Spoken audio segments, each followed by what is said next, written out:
श्री सनकादि ऋषि मुनि भगवान शिव के श्री चरणों में नमन करके प्रश्न करते हैं।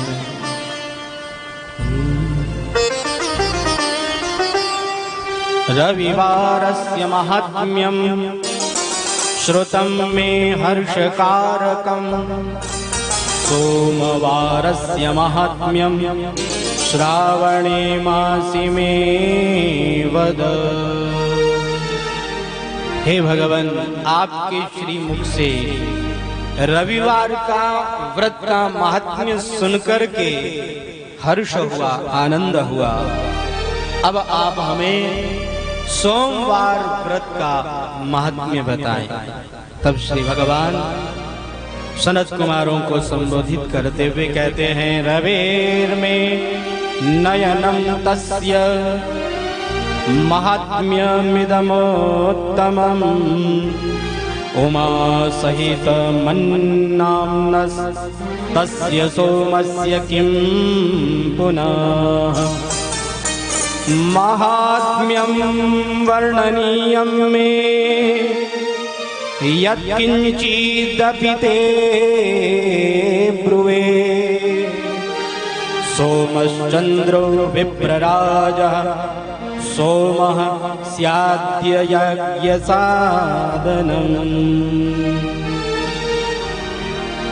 रविवार का महात्म्य मैंने आपको बताया, तो ये रवि साक्षात भगवान शिव के नेत्र हैं। भगवान शिव कहते हैं सूर्य मेरा नेत्र ही है। उसका महात्म्य इतना श्रेष्ठ है, तो फिर उमा सहित सोम नाम वाले सोमवार का महात्म्य कितना होगा। सच है, सोमवार का महात्म्य मैं उसका वर्णन करता हूँ, ध्यान पूर्वक श्रवण करना। देखो, सोम नाम चंद्रमा का भी है और यह ब्राह्मणों का राजा है, यज्ञों का यह साधन है।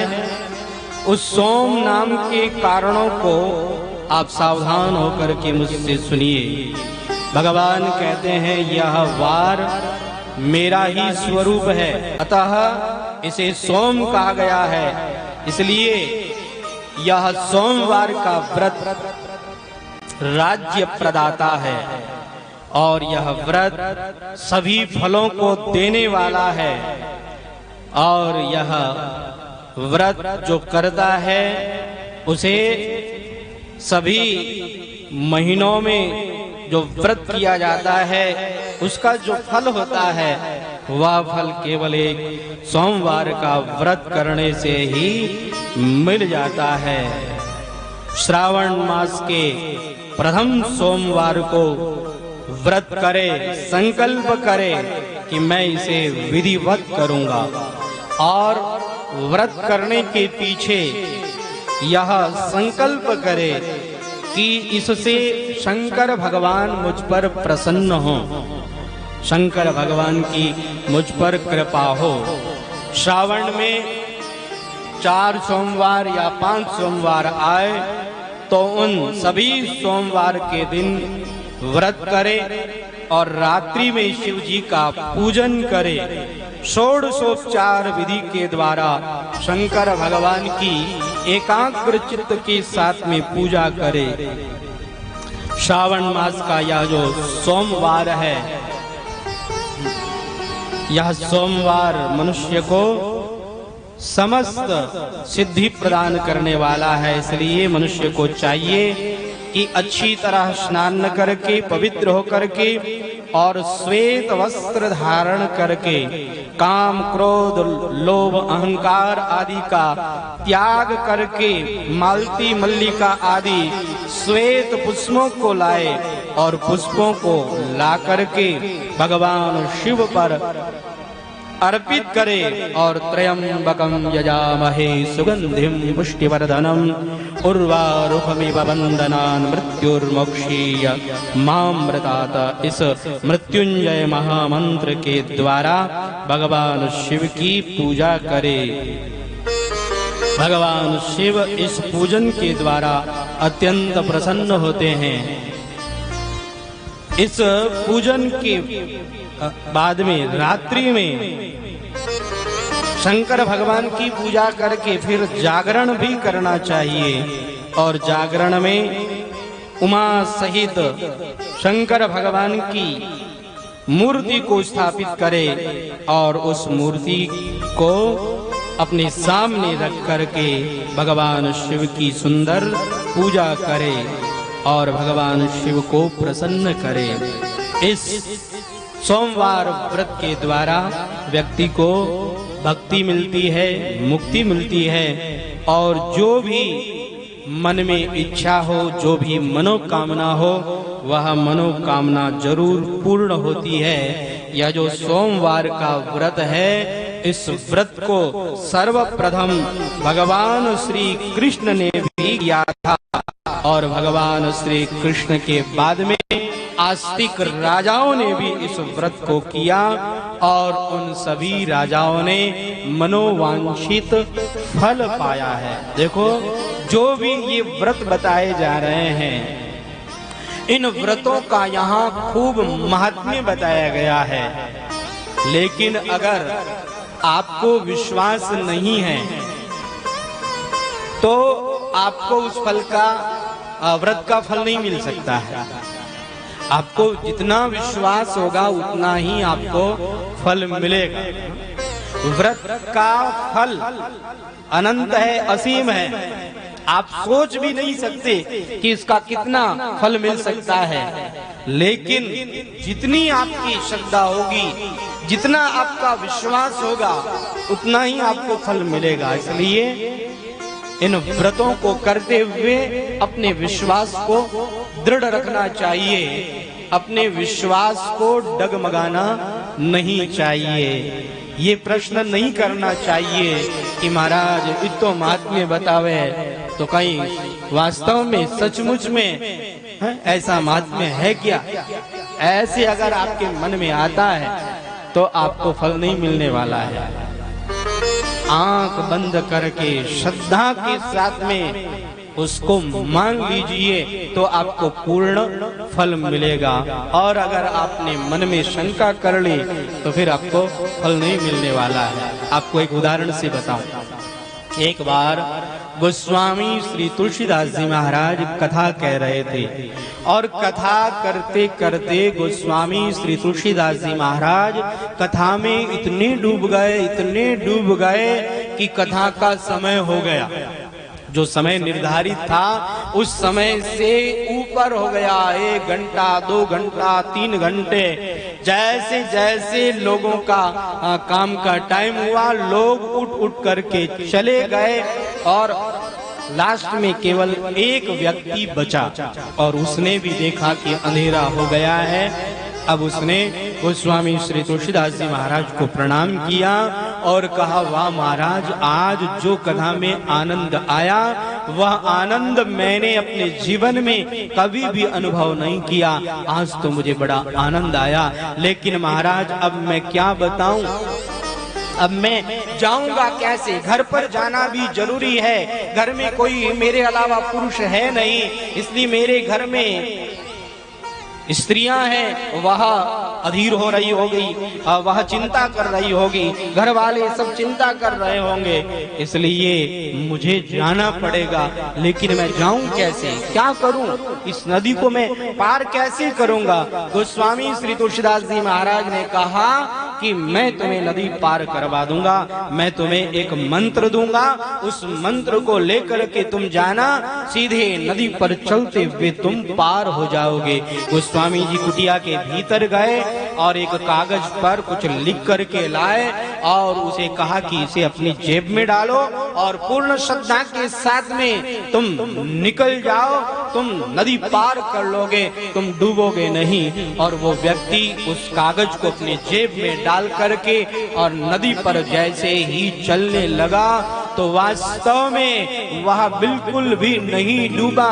नदी पर वह जैसे थल पर तैरते हैं, चलते हैं, ऐसे वह नदी पर चल रहा है, बिल्कुल भी डूब नहीं रहा है। लेकिन जैसे ही बीच में पहुंचा, उसके मन में आया गोस्वामी जी ने ऐसा कौन सा मंत्र लिखा है कि उस मंत्र का इतना बड़ा भारी प्रभाव कि मैं जल में भी नहीं डूब रहा हूं और मैं आसानी से पार जा रहा हूं। तो उसने जेब में से निकाल करके जो ही पढ़ा तो उसमें क्या लिखा था?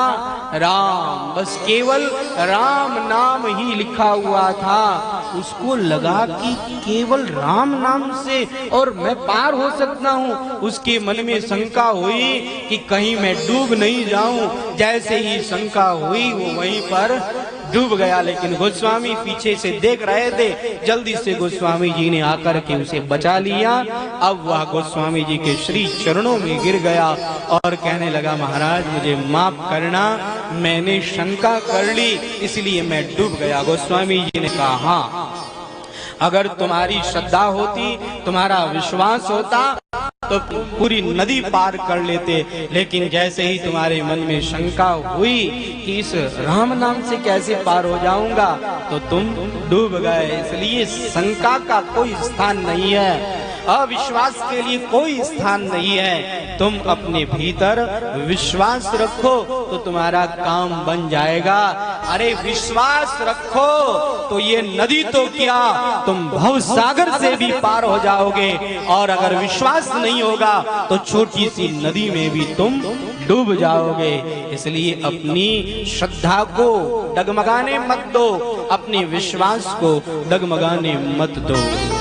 एक बार सेठ जी श्री जयदयाल जी गोविंदका के पास में एक व्यक्ति आया और आकर के कहने लगा, महाराज आप मुझे भगवान के दर्शन करा दो। तो कहा, मैं भगवान का दर्शन करा तो दूंगा, लेकिन तुम्हें विश्वास करना पड़ेगा।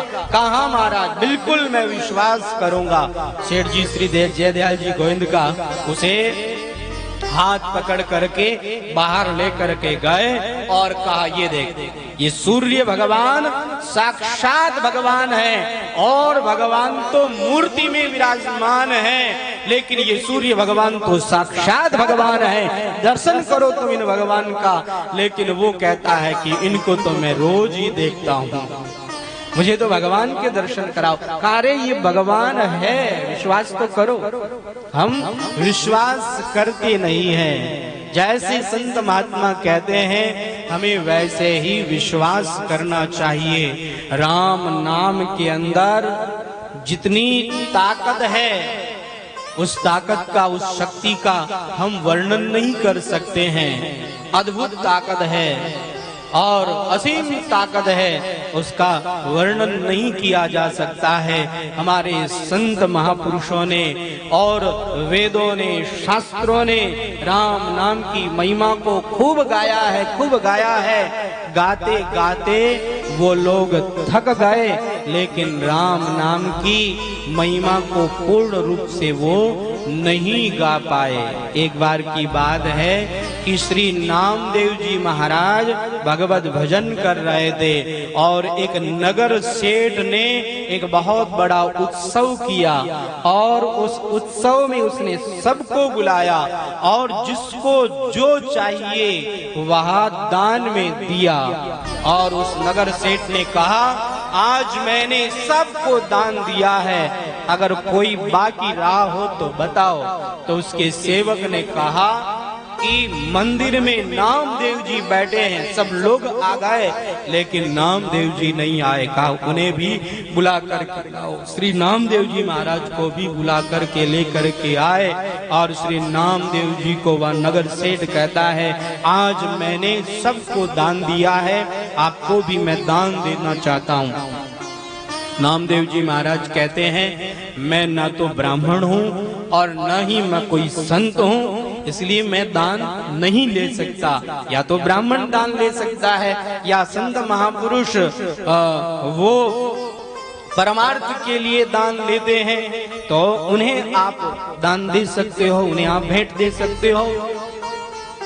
मैं तो ना तो ब्राह्मण हूँ और ना ही कोई संत हूँ, इसलिए मैं तुम्हारा दान स्वीकार नहीं करता। कहा नहीं, फिर भी आपको दान स्वीकार करना पड़ेगा, क्योंकि मैं देखता हूँ आपके यहाँ पर संत महापुरुष आते हैं, आप संतों को भोजन कराते हैं, आप संतों की खूब सेवा करते हैं, इसलिए मेरा भी ये धन शुद्ध हो जाए, इसके लिए आपको थोड़ा सा स्वर्ण तो लेना ही पड़ेगा।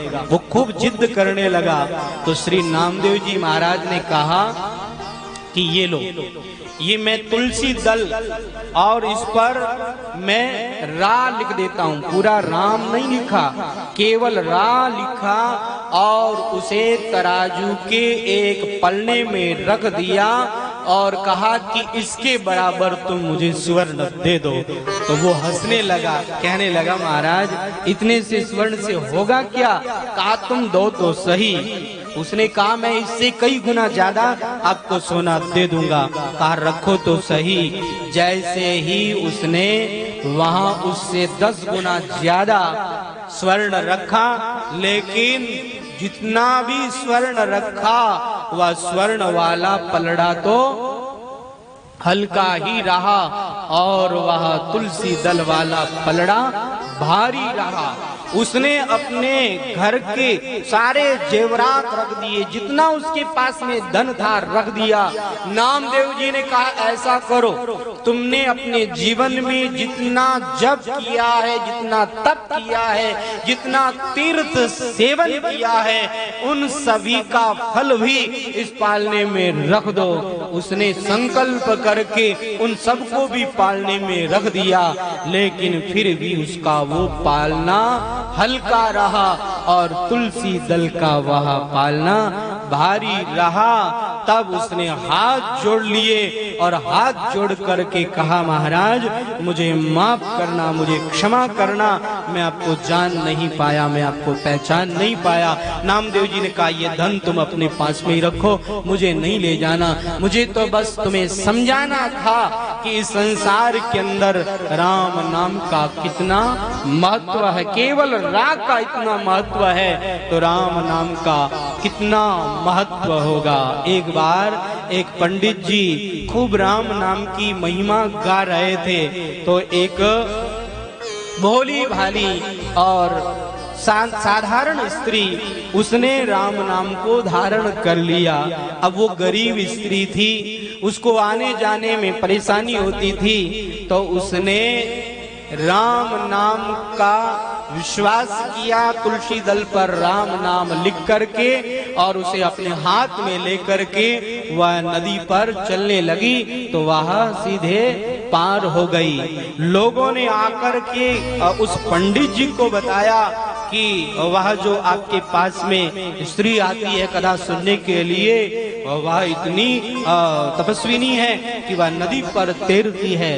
तो पंडित जी को विश्वास नहीं हुआ और पंडित जी ने जब आकर के देखा तो वास्तव में वो स्त्री नदी के पास में आती है और तुलसी दल को देखती है और उसे देख करके मुट्ठी में बंद करके राम नाम का उच्चारण करके और नदी से वह पार हो जाती है।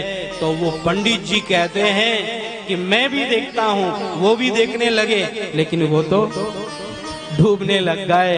तब उस स्त्री ने कहा पंडित जी आप मेरा हाथ पकड़ो। जैसे ही हाथ पकड़ा तो पंडित जी भी उसके साथ साथ चलने लग गए। तो विश्वास होना चाहिए, कोई जरूरी नहीं है कि जो कथा कह रहा है वह वैसा करता होगा, उसे उतना विश्वास होता होगा, कोई जरूरी नहीं है। श्रोता के अंदर भी विश्वास हो सकता है, वक्ता के अंदर भी विश्वास हो सकता है, लेकिन जिसको विश्वास होगा उसी की नदी उसी की नैया पार होगी, और जिसको विश्वास नहीं होगा उसकी नैया पार नहीं हो सकती है। तो हम लोगों को पूर्ण विश्वास रखना चाहिए। जिसने भी राम नाम का सहारा लिया है वो भव सागर से पार हुए हैं।